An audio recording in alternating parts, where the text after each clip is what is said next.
Hey, how you doing, friend? I'm going to be answering your questions left over from my live stream last Thursday night. Let's jump right into it. Have swarmed twice in 5 weeks in June. Do I need another brood break for Mite Control? Yeah, you really do. Here's the best way to know if you need to treat for mites or not. You just got to do a mite test. Some of you think that there's other ways to determine if you need to do a mite treatment, but the best way to do it is to do a mite test. I've made videos on how to do a powdered sugar test or an alcohol wash, a CO2 wash. I've made all those videos and that will give you the raw data that you need to know in order to treat or not. So swarming can help if they raise their own queen. There's a brood break, like you said, but we better do a test to make sure. Hello, David. If all the frames have already been drawn out with wax from previous seasons, is there no place for the bees to put new wax? What do young bees do? Don't need it, so they don't make it. Well, they still will make some wax. They still need wax in the hive. For example, when they bring more honey in, they get all the moisture down to 16, 18%. They're going to need to cap over the honey supers. So in that case, they will make wax. And they're repairing, frames and combs. They're repairing places that are damaged and such. But you're not wrong. If they don't have a need to make a lot of wax, sometimes if they make it they just make it and it accidentally just falls down to the bottom board if they don't have a place to put it. But they will make it if they need it, and if they don't need it, there's not a pile of it just collecting, so they do control that. Hey, David, what's your thoughts on the double screen board? I've used double screen boards before they were cool. I used them back before it was cool, before anybody knew what they were called. Yeah, I like them. I use them. They're handy. They have a lot of different uses. It's not a bad idea.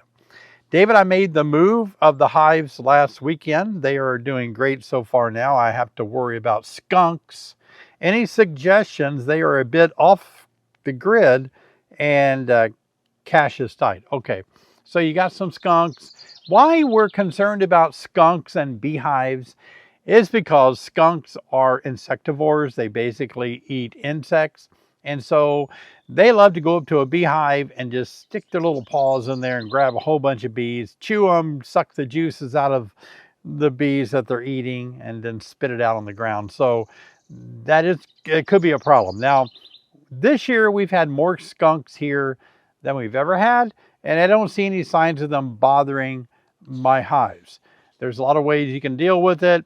A lot of people have put carpet tacks, the little wood boards that have the carpet nails in them. They go along the edge of your house, inside your house, to catch the carpet, hold it there. You can put those in front of the hive, and the skunks don't like to step on that.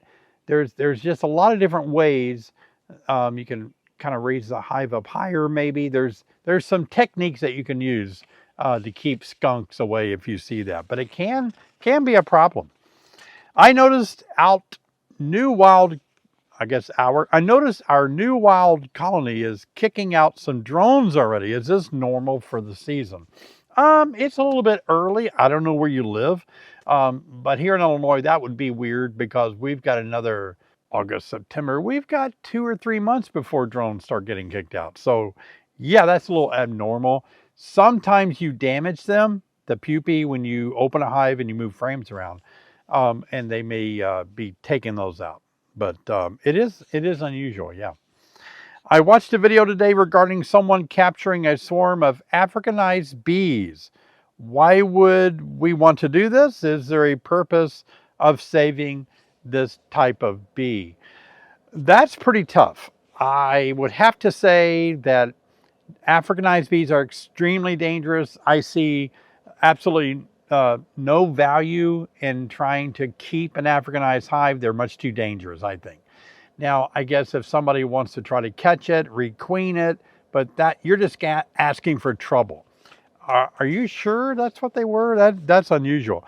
I can see people trying to capture them and take them away, maybe, but most places that find an Africanized colony, they will kill it on the spot. They'll soapy water, something like that, just to get rid of it. I got 2 packages, one from Georgia, one from Maryland. I live in the thumb of Michigan, and a beekeeper who also lives in Michigan says they might die. What do you think? I don't think anybody in Maryland is raising and selling packages of bees. You do say 2 packages. There are people that go to Georgia from all the northern states and they pick up packages and they bring them back to sell them. But the genetics are kind of the same whether you get one from Georgia or somebody goes to Georgia and get it. So that's what's going on there. I could raise packages here if I wanted to, but you have to have like 1 million colonies to do that. And for Illinois, like for example, I'm warmer than Maryland. And for me to even think about making a package of bees, I would have to do it sometime probably in the month of May, maybe June, before I felt good. It'd be like me making a split. So southern states warm up quicker. That's why they can make packages. They're essentially shaking bees out of colonies that are growing rapidly, and that's why they're able to make packages in April. So that's what's going on there. Your beekeeper said, well, if you got a package from Georgia, they won't be able to survive Maryland. I don't think that way. It's Apis mellifera, and so they're not really honeybees that are going to be used to Georgia weather. I don't think. It's possible, but usually not. They're Apis mellifera. They know what to do to survive the winter. The characteristics of surviving winter are different. Like they have to be able to be good honey producers to get ready for winter, right? So it's not that they are hardier or that they put on their winter coats. I mean, heck, even humans, right? I was born in Arkansas, raised in Tennessee, and I live in the north. And it's cold no matter where I go. If I go down south, I mean, you're humans, your bodies are kind of the same. You're gonna freeze whether you're born in the south or born in the north. You're gonna get cold when the weather outside's get cold. So I think there's a little bit of misunderstanding on that one. All right, here's another doozy. I have a strong hive, 2 deeps, that is becoming overwhelmingly large to manage. It is customary to split the hive by removing an entire deep box as opposed to making nukes. Is it customary? I don't know what time of the year you're facing this dilemma. You seem to have a large colony that you're thinking about splitting or maybe making some nukes out of it. I don't know where you live. It doesn't say. So I'll just say for me in Illinois right here, this time of the year on July the 14th, I'm not really too fond of splitting because I got to those bees and me as a beekeeper, we have to hustle to get ready for winter. We have long winters in the prairie here. So I don't want to make a split. And I would make a nucleus if I was making a starting nuke or a nucleus I like to always suggest make a nucleus that's your kind of your laboratory, your little training hive, 5-frame nucleus to learn from, a learning box. But I'm going to combine it with another hive, take that queen out, combine it in the fall. It's not going to be good for me to overwinter that nucleus. So you're kind of at a place where you have to start thinking, I got to get my bees ready for winter. They need to be in this kind of configuration. I don't need to split. I don't need to be making nukes up. Caging the queen to break brood cycle. Is there a best place in the hive to cage her considering how hot it can get during day or cold at night? Probably the brood nest area. They do take care of the brood. They keep it right at that brood temperature, roughly 92 degrees. And so they're going to keep that queen cooled or warm, depending on the temperature change. They may not get that kind of attention up in the honey super. So yeah, I'd say in the brood nest area. Ever seen a dwarf queen? I talked about this before. It's called an intercast. It's when the bees are raising a queen and they, for some reason, chose a larvae that was a bit too old, or they failed to really feed the larvae good food, good raw jelly. And so it becomes kind of like in between, an intercast, in between a female worker and a queen. And it can look smaller and kind of look more like a worker. Wonder if that's what you're seeing. Hi, Elizabeth. I have a nuke box that the queen keeps leaving. A queen hatches, lays some eggs, and then disappears. They made another one, and it's gone too. Now I have another one in there. What should I do? It sounds like that they're overcrowded. Are they swarming? I mean, it may be that, or it may be that the genetics just aren't right, and she's not laying well, but as soon as she does lay some eggs, they replace her because she's not laying well. It could be something like that. I have a hive that has 3 supers in here in Fargo, North Dakota. The activity in the evenings is crazy. How do I know if they are bringing in resources or if it's getting robbed?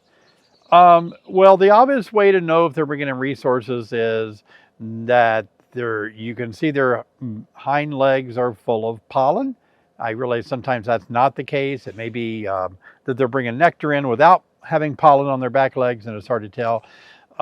But here's a good way to understand it. Okay, you ready? So when a forager comes back to the hive, they're very smooth operators. They really are good flyers.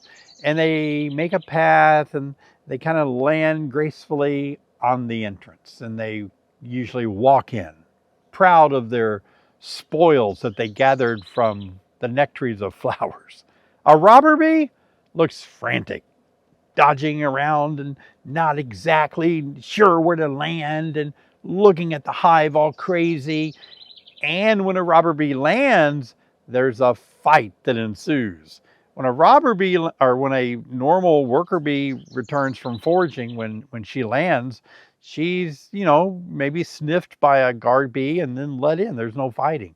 And it's just, the best way to describe the difference is robbing is chaotic. It's all over the place, sides, under the lids, on back of the hive, it's everywhere. Foragers coming back, it's very organized and it's very nice. Well, folks, this is video number 999 that I've made since 2008 on beekeeping. Tomorrow, I'm going to be making video number 1000 with you. I'm going to make it with you live, okay? At 7 p.m. Thursday night, July 17th, 2025, I'm going to be making my 1000th video, and we're going to be giving away $1,000 worth of bee stuff. And we're hoping to have 1,000 viewers on the live stream at one time, okay? So that means I need your help. You need to kind of call up your buddies and your friends and say, let's get on that live stream. Let's help David reach 1,000 viewers. 7 o'clock Thursday night, July 17th at 7 p.m. Central Time, okay? Really like for you to be there. It's going to be fun. This is a milestone for me personally as a beekeeper on YouTube for that many years, 17 years now.